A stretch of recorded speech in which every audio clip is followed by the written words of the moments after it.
네, 네 분 패널 소개합니다. 김형주 전 의원, 윤희석 전 국민의힘 대변인, 정진남 조선대 개건교수, 장성철 대구 가톨릭대 특임교수 나오셨습니다. 어서 오십시오. 네, 반갑습니다. 먼저 여당부터 살펴볼까요? 여당은 이겨서 상당히 좀 축제 분위기가 있지 않을까 했는데 벌써부터 좀 시끄럽습니다. 윤희석 대변인, 지금 여당은 뭐가 제일 문제인 거예요? 이준석 대표의 빠른 행보가 너무 빠르다 이겁니까? 너무 빠른 거죠. 예. 예. 이겼는데 그래도 뭐 잔치도 좀 하고 그래야 되는데 끝나자마자 혁신위원회 만든다고 그러고 또 뭐 우크라이나 갔다 왔나요? 아직 안 왔습니다. 아직 안 왔어요? 9일 날 옵니다. 그걸 간 걸 두고 또 뭐라고 그러고. 그렇죠. 그러니까 뭐 여러 가지가 있어요. 우크라이나를 왜 갔느냐, 예. 혁신위는 왜 만들었느냐, 예. 뭐 이런 얘기가 그럼 순수하게 받아들이기가 좀 어려운 측면이 있지 않습니까? 잘 모르겠어요. 누차 말씀드리지만 당 대표임에도 윤리위원회 지금 징계 관련해서 제소가 돼서 징계 절차가 개시되어 있는 상태이기 때문에 본인의 어떤 거취와 관련된 뭔가 유리한 국면을 만들기 위해서 이렇게 빠르게 움직이지 않느냐, 이런 정책 해석이 깔린 위에 혁신이든 뭐 우크라이나든 이런 행동을 하니까 지금 충돌의 여지가 있는 거죠. 예. 그러면은 선거 끝났는데 이제 선거 끝났으니까 저를 잡아주세요 하고 뭐 심판대에 스스로 올라갈 수도 없잖아요. 이준석 대표 입장에서 만약에 위기를 느꼈다면은 본인이 대선 지선을 2번 다 이긴 당대표니까 나를 어떻게 할 수 있겠어라는 자신감을 표현하는, 또 누구나 환영할 수 있는 이슈, 예를 들어 혁신, 뭐 전략 공천 안 된다, 시스템 공천, 이런 이슈를 선점함으로써 자신에 대한 어떤 징계 관련한 이슈를 먹어버리는 뭐 그런 효과를 노리지 않을까 싶습니다. 그렇게 말씀해 주시니까 이해가 조금 되는데 그러면 본인이 지금 대표를 계속 임기 동안 하겠다는 건가요? 그러면 하겠다는 얘기죠. 물러날 이유가 없게 되는 거죠. 그렇게 되면. 장성철 교수 할 수 있을까요? 아주 위태롭습니다. 왜냐하면은 윤리위원회에서요, 제가 어제까지 통화를 해봤는데 윤리위원 몇 명하고 통화를 해봤는데 아직까지도 의지가 상당히 강해요. 윤리위원들이? 네, 특히 이항희 위원장이 꼭 징계를 해야 된다라는 의지가 강하기 때문에 6월 24일 날에는 어떠한 형태로든 결론이 나지 않을까라는 좀 생각이 듭니다. 근데 이제 이준석 당 대표를 좀 옹호하고 싶어하는 당직자들과 몇몇 의원들이 윤리위원들을 좀 개별적으로 접촉을 해서 여러 가지 설득을 좀 하고 있는 모양이에요. 근데 아직은 그 설득이 통하지는 않는 것 같습니다. 그것이 이제 윤리위원들의 독자적인 판단인지 아니면 외부로부터의 어떤 압력에 의한 것인지 저희들은 알 수는 없지만 제가 추측하건대 좀 다른 쪽에 압력이 좀 작용하고 있는 것이 아니냐. 다른? 그런 좀 생각이 듭니다. 어디요? 이준석 대표를 좀 불편해하는 진영이겠죠. 그것이 이제 정진석 이제 전 국회 부의장이 어제 공개적으로 당 대표를 좀 질타하는 내용의 글을 쓰지 않았겠습니까? 그러한 것들이 하나의 징조가 아닐까라는 생각이 들어요. 정진석 전 국회 부의장, 그러니까 정진석 의원, 그리고 또 권성동 원내대표, 이른바 이제 윤핵관이라고 불리는 분들이잖아요. 아주 핵심 분들이죠. 그러면 윤심은 이준석 대표 이미 마음속으로 정리했다 이렇게 보시는 겁니까? 저의 얘기를 직설적으로 얘기하라고 하시면 좀 그런 뜻이 있기 때문에 윤핵관들이 이러한 행태를 보이지 않을까라는 생각이 듭니다. 왜 윤심이 이준석 대표 안 좋아하죠? 어느 정도 수위까지 얘기해야 되는지 잘 모르겠는데. 뭐 수위가 어디 있어요?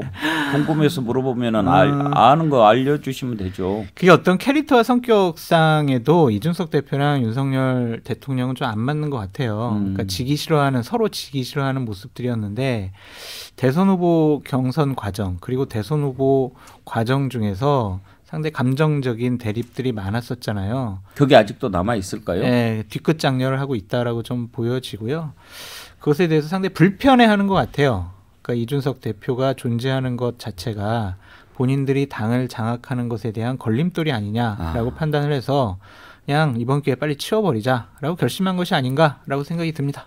예. 두 분 말씀 들어보니까 근데 이렇게 얘기해도 괜찮나? 근데 너무 많이 얘기한 것 같은데 앵커님한테 지금 넘어간 것 같아요.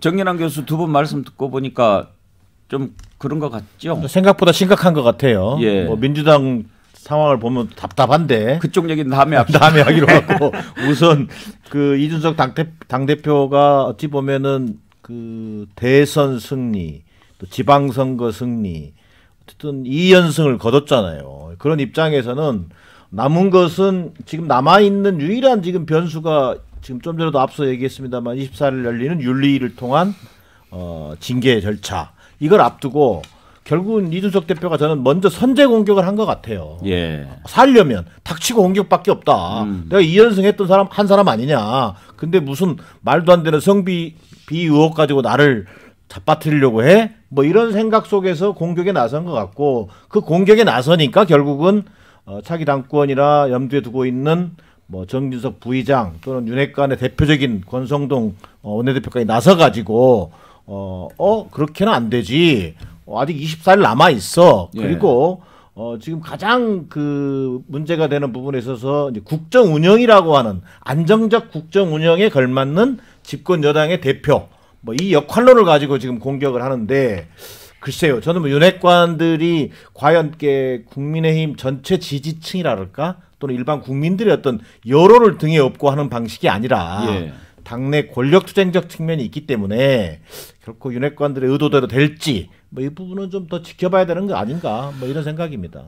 그 이준석 대표 성상납 의혹 관련해서 얘기가 나왔으니까 궁금한데 장성철 교수 그런데 그 윤리위원회 한 게 선거 그러니까 지방선거 전에 제기가 됐잖아요. 그러면은 그 논리로 설명을 한다고 하면 이미 그때 이른바 윤핵관이라든지 이렇게 그 세력이 이준석 대표 날리려고 마음을 먹었을까요? 전 그렇게 추측할 수밖에 없어요. 그리고 가로세로 연구소에서 그 이준석 대표의 비 문제, 상납 문제 이 문제에 관해서 터뜨렸잖아요. 그것이 과연 그냥 가로세로 연구소의 순수한 취재를 통해서 그런 보도를 할 수 있었겠느냐라는 것에 대한 의구심도 있고요. 그러한 부분들이 이제 사실은 지방선거 끝나자마자 6월 2일 날 이제 처리를 하려고 했었는데 바로 또 처리하는 것은 여러 가지 모양새도 안 좋고 공식적으로는 윤리위원들이 좀 다 모이질 않았대요. 그래가지고 이제 날짜를 24일로 연기한 건데 제가 보기에는 어쨌든 당을 장악하기 위해서는 일단 빨리 이준석 대표를 치워야 되겠다라는 생각을 강하게 하는 것 같습니다. 그런데 성상납 의혹 같은 경우에는 아직 경찰 수사가 다 안 끝났잖아요. 이항희 위원장은 이런 얘기를 하죠. 그것의 진실 여부는 우리는 관여할 게 아니다. 우리는 모른다. 그거 아니면 뭘로 윤리 품위 유지 위반이다라는 거죠. 그런 말 나온 것 자체를 그런 행동, 녹취록이라든지 가서 7억 정도 투자를 하겠다라는 각서를 써준다라는 것 그 자체가 어떻게 당대표가 그런 짓을 할 수가 있어. 그거는 말도 안 돼. 브로커한테 놀아나? 이게 말이 돼? 그것도 정무실장? 당대표의 핵심 측근이? 이거는 이준석 대표의 의중이 반영된 거야. 그렇기 때문에 이것은 적절하지 않아라고 판단을 한 것 같습니다. 근데 그렇게 판단하는 것이 저는 좀 무리가 있다고 생각이 드는 입장이에요. 그래서 아까도 말씀드렸듯이 다른 외부의 힘이 작용하는 것이 아니냐라고 추측을 해봅니다. 외부 이야기는 장성철 교수가 먼저 한 거예요. 제가 한 게 아니에요. 아까 그렇게 얘기하라고 하셨잖아요. 의원님께서. 그런데 윤희석 대표는 지금 품위 유지 이걸로 윤리위원회에 걸려 있는 겁니까? 아니면 뭐 증거 인멸 교사 뭐 이런 걸로 걸려 있는 겁니까? 정확히 보면요 이유가 있어요. 징계 절차 개시하는 증거 인멸 교사 의혹에 관련한 품위 유지 의무 위반. 그게 그러면은 이제 본질은 또 다른 문제군요. 그러니까 증거 인멸 교사를 한 거로 우리가 품위 유지 의무 위반을 건 거지 뭐 때문에 증거인멸을 했는지는 우리는 관여하지 않는다라는 얘기입니다. 그런 정도면은 대체로 지금까지 윤리위원회 이렇게 했을 때 어느 정도 선에서 결정이 났습니까? 징계 절차가 4단계예요. 징계는 종류가 경고, 당원권 정지, 탈당 권유, 제명입니다. 탈당 권유와 제명은 거의 똑같은 겁니다. 문제되는 건 당원권 정지냐 경고냐. 당원권 정지가 되는 순간 당원이 아니기 때문에 당대표가 안 되죠. 그러면은 이준석 대표가 징계를 받더라도 넘어가려면 경고에 그쳐야 되는데 이 사안이 경고에 그칠 사안이냐 아니냐 여부가 있잖아요. 그거는 유사 사례 아직까지는 찾기가 힘든. 게다가 당대표고 자, 어렵습니다. 김영주 의원 쭉 들어보셨잖아요. 네.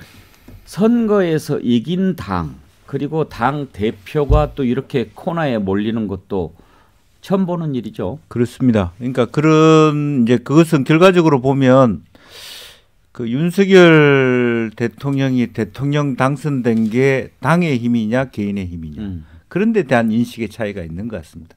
당이 도와준 게 있어? 이 윤석열 대통령의 그동안은 꾹꾹 눌렀던 치맥 해동부터 작년 7월부터 뭐 울산 해동 뭐 제주도를 가니 안 가니 했을 때 이미 윤석열 당시 후보 이전에 당의 상임 고문들이 윤석열 대표 가만 안 두고 싶다 이런 뭐 어쨌든 그 표로 대표가 되셨기 때문에 예. 존중할 수밖에 없었지. 뭐 그렇지 않았다면 당장 내쫓고 싶은 그런 것들이 꼭 뭐 윤핵관이 아니더라도 다선 의원, 중진 의원들의 대표적인 생각이 그런 것들이 하나 있다라고 보여지고요. 저는 지금도 기억나는 장면이요. 그때 이제 울산에 내려가잖아요. 윤석열 후보가 당시에. 나중에는 만나서 뭐 얼굴도 좀 붉어져 가지고 이렇게 손도 들고 그랬는데 지금도 기억나는 장면 하나가 기자들이 이렇게 물어보는데 차에 이렇게 올라타면서 가서 봅시다. 네. 이제 그 장면이 있는데 예를 들어 봅시다. 우리가 그러면 지난 그 국민의힘 대선 그 내부 토론 때 그러면 한 장면이 있지 않습니까? 유승민과 윤석열 후보의 한 장면. 예. 윤석열 저는 못 봐서 모르겠습니다만은 정중하게 예의를 거쳐서 인차를 나눴는데 유승민 후보가 대꾸도 안 했다든지 뭐 정확하게 모르겠습니다만 그런 부분이 어떤 결과를 나타났습니까? 국민의힘이 경기도의 도지사를 잃는 결과를 나타났습니다. 그러니까 유은혜가 깜냥이 안 되는 걸 알면서도 유승민은 안 되겠다. 김은혜가 죄송합니다. 이게 또 남의 성을 갖다가 이렇게 죄송합니다. 그래서 그런 이번에는 저는 경기도는 오히려 뭐 어느 당이 이겼다가 아니라 도민들의 자존감 도지사는 이 정도 돼야 된다는 것에 대해서 약간 모자랄 뿐이지 국민의힘을 싫어해서 혹은 민주당을 더 좋아해서 저는 그게 아니라고 봅니다. 민주당이 착각하는 거라고 봅니다. 정확하게. 예. 이제 그런 부분이 하나 있다. 그 정도면 그 윤석열 대통령의 사람의 보는 스타일 한번 저건 아니야. 내 사람 아니야. 라고 했을 때 결과적으로는 지금 인사 스타일로 연결되고 있는 부분이거든요. 엄격하다. 안과 밖이. 나와 남이. 그렇게 보면 이 부분이 이미 속으로는 대통령 될 때까지 후보 될 때까지 쌓여왔던 감정이 이제는 자연스럽게 윤핵관이라고 하는 어떤 당내의 기제를 통해서 자연스럽게 분출된다. 그렇게 봐야 되겠죠. 김 의원께서 아주 중요한 지점에서 출발을 하신 것 같은데 지난번 대선이 과연 누구가 이긴 거냐라는 지점을 지적하셨잖아요. 그러면 지금의 이 여당 내부의 진통은 윤석열 대통령의 새로운 리더십을 국민의힘에다가 이렇게 이식시키고 키워나가는 그런 과정에서 생기는 진통이다. 이렇게 그렇습니다. 보시는 겁니까? 길게 보면 어쨌든 이게 다음 총선 때 라인업을 어떻게 할 거냐. 예. 윤석열 대통령과 함께 한방향 정렬로 윤석열의 국정의 어떤 기조들을 철학을 담을 인물이 필요하다는 거고 실제적으로 보면 이제 이준석 대표 혁신위원회 할 때 무슨 얘기를 했냐면 2년 동안 아무 행사가 없다. 20, 30대가 놀기 힘들다. 자칫 잘못하면 윤석열 정부 전체를 다시 꼰대라고 보기 시작한다. 검찰 간부 똑똑하고 무겁고 어두운 사람들로 다 채색될 수도 있다. 이제 그런 의미에서 그것을 조금 더 좋은 의미로 2030의 학습 놀이터로서의 새로운 기제가 필요하기 때문에 혁신위가 필요하다. 즉 자기가 만들어 왔던 젊은 정당의 이미지를 안고 버티겠다는 거 아니겠습니까? 그렇죠. 결국 다음 총선에서 젊은 사람들 20, 30대가 투표할 수 있는 권한을 룰 세팅을 할 때 지켜줄 수 있느냐. 그것이 나의 생사가 걸린 문제다. 여기서 이렇게 마찰이 있는 거죠. 이준석 대표 생사도 걸려 있지만 어떻게 보면 이준석 대표가 생각하는 지점이 틀린 것 같지도 않아 보여요. 왜냐하면 선거를 앞두고 계속 이렇게 동력을 이제 아무튼 뭐 자전거 바퀴 굴리듯이 굴려가야 되는데 선거가 없다고 그냥 퍼져 있으면 모든 게 이제 윤석열 정부의 성패에 따른 총선이 될 수도 있으니까 그런 부분을 선거 중독자라고 표현하는 이준석 대표가 걱정할 수도 있지요. 그렇습니다. 예. 김영주 의원이 아주 나 이래서 김영주 의원 좋아해요. 아주 분석도 잘하고 인물도 좋으신데 그러면 이제 궁금한 게 이준석 대표가 아니라면 과연 지금 이른바 윤심이 생각하고 있는 지도부는 누구일까요? 안철수 대표 시켜주려고 저렇게 하는 걸까요? 그게 이제 시점의 문제가 또 있습니다. 예. 만약에 이준석 대표가 올해 안에 만약에 자리를 물러난다면 저희 당원 당규상 그때 새로 선출되는 당대표는 이준석 대표의 자녀 임기까지밖에 못해요. 보궐이군요. 예, 내년 6월까지입니다. 그러면. 그리고 또 뽑아야 돼요. 그러면 새로 한다는 사람이 1년 정도밖에 못하는 건데 1년밖에 못하는 데다가 소위 말하는 공천권이 없는 당대표입니다. 아무도 안 하겠죠. 아. 예.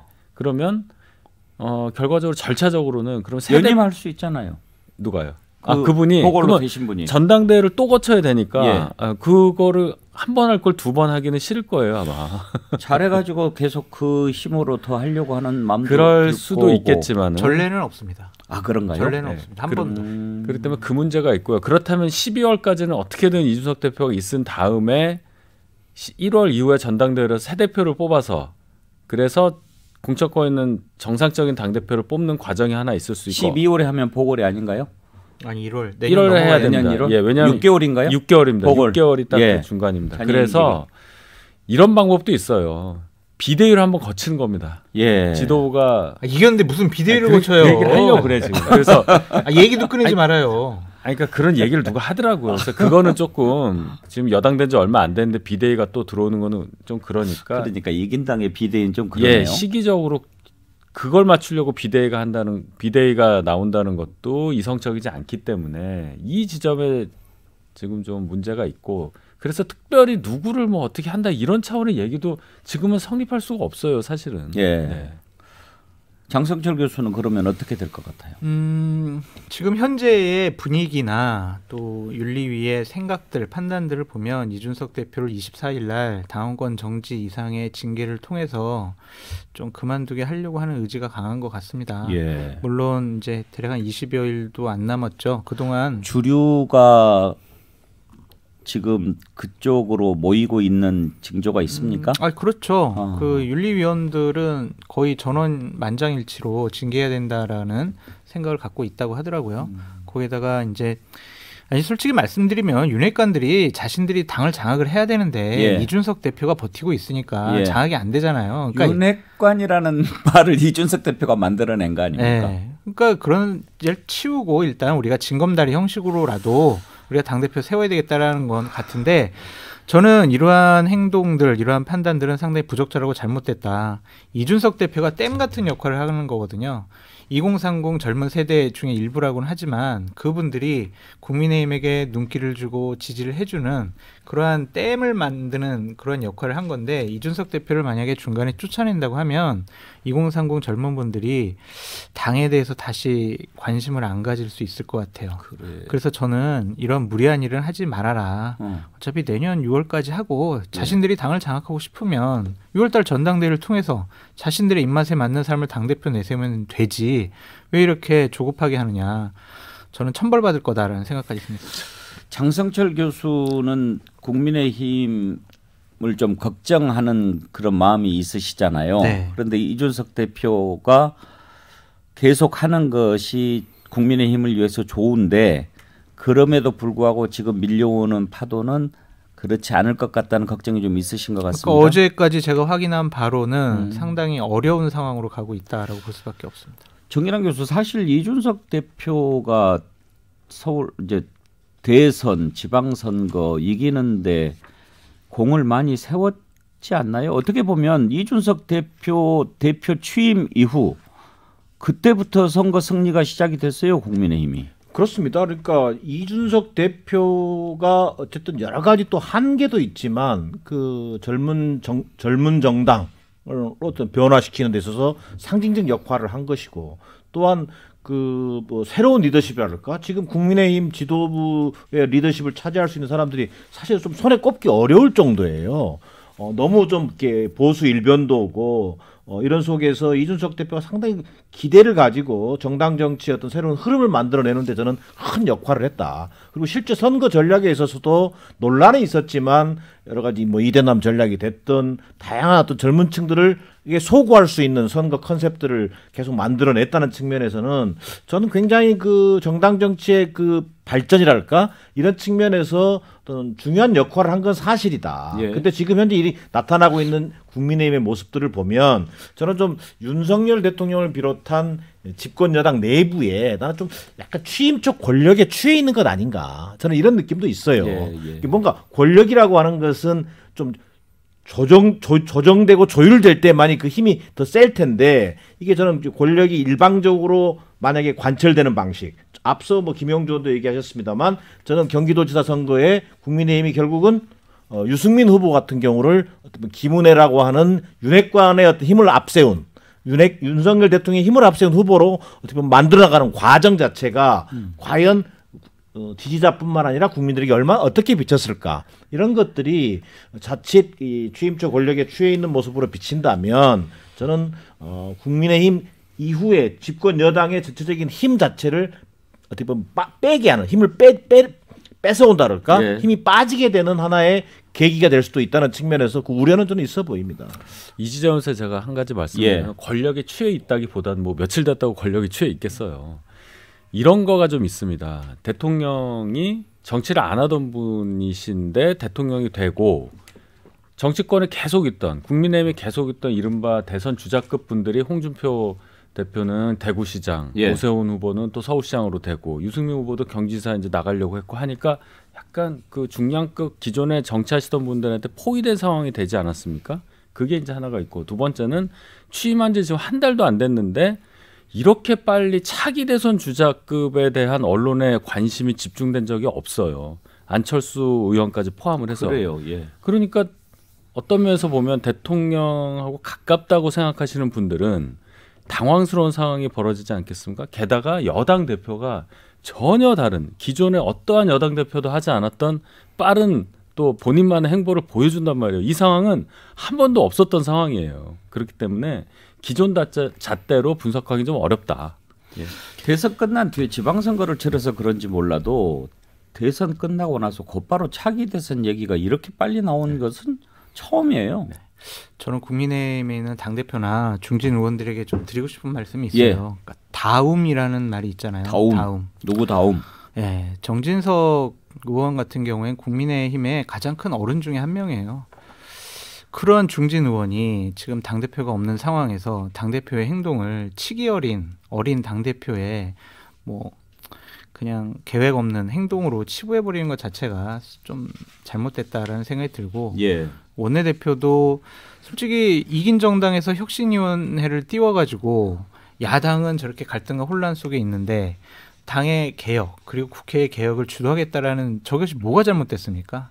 저것을 성급하다라는 표현으로 예. 질타하는 것 자체가 여당 원내대표 다음을 잃어버린 것이 아니냐. 원내대표는 아니고 지금 권성동 의원이요. 예. 권성동 의원이 여당 원내대표의 예. 다음을 잃어버린 것이 아니냐는 예. 생각이 듭니다. 어른들이 어른답게 좀 해라. 정확한 말씀입니다. 그러면은 정진석 의원한테 네. 이준석 대표가 기차는 간다 하는 것은 다음에 맞습니까? 다음답지 않죠. 그것도 당대표답지 않은 기차는 행동을 한 간다가 거죠. 항상 그 앞에 있는 게 있잖아요. 예. 그 말이. 그 말 왜 또 저보고 하라고 그러세요? 아니 제가 해드릴게요. 네. 개는 짖어도 기차는 간다. 그러니까 그런데 그 어른이고 당내 그런데 거기다가 그 사람은 개라고 이야기하면 되겠어요? 그러니까 당대표의 직위에 대한 무게감을 이준석 대표가 계속 느껴야 되는데 아직도 본인은 말 잘하는 평론가로서 즉각적인 반응을 보이는 것 같아. 그래서 이준석 대표도 당대표 다음을 지켜라 라고 말씀을 드리고 싶습니다. 국민들께서는 내부에서 싸우는 거 별로 안 좋아하세요. 이겼으니까 좀 화합해서 잘 이끌어가야 선거에서 이기고도 시끄러운 여당 내부 들여다봤습니다. 전하는 말씀 듣고 2부에서는 민주당 사정 좀 알아보겠습니다.